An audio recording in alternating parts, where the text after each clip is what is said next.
The day you change your mind, it will change your life. We as humans, we're so afraid of the unfamiliar.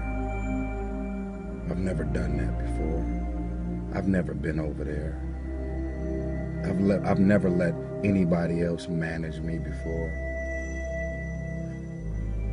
I've never hung out with these people before.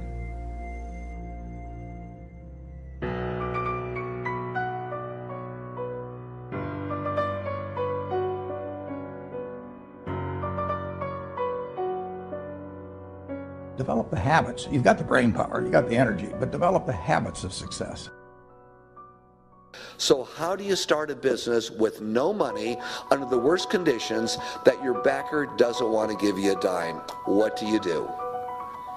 Get ready for a lot of rejection, and at the same exact time, do the things others don't want to do. Do what's necessary, do what it takes, no matter what it is, and try not to hurt anybody along the way. You know, I often say there should be 12 people at the table, right? And we're having a discussion about something. And something may turn up that could be an opportunity. Half the people don't recognize it's an opportunity. A lot of people are comfortable in what they're doing. They don't want change. People actually get into a zone where they're very comfortable. So they don't like the idea of risk. I see people, they want to do one little house. Then I see people that want to do 10 houses, and I see people want to do thousands of houses. Now, this isn't a good time to be talking about houses, but the fact is, if you're going to think and if you're going to be doing something, do it big. In a certain way, it's better with the banks. In a certain way, it's better with buyers. You can make it more dramatic. I've always thought that each person invented himself for whatever reasons, through whatever circumstance, through whatever he has gone through, that we are each a figment of our own imagination. From day one, I never tried to hide that I was the girl in my apartment with the red backpack.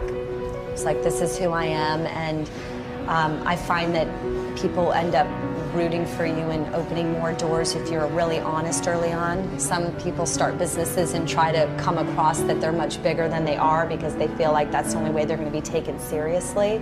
But if you know your product's great and you know why you made it, you don't have to apologize for being out of your home or your apartment or being small. You know, to create a business, you've got to initially work day and night, weekends. It's really hard work. I worked 24 hours a day, 7 days a week. That's what I cared about. I cared about solving problems, being successful. Anytime an obstacle presented itself, I used it to my advantage and made it work. And I never heard the word no. If I heard the word no, it meant maybe. Then I made maybe yes. In the end, luck plays a very important part in how successful you are, but the harder you work and the longer you work, the luckier you're going to be. People need to understand that we cannot take a breath, that we have competitors who want to take the food off of our table.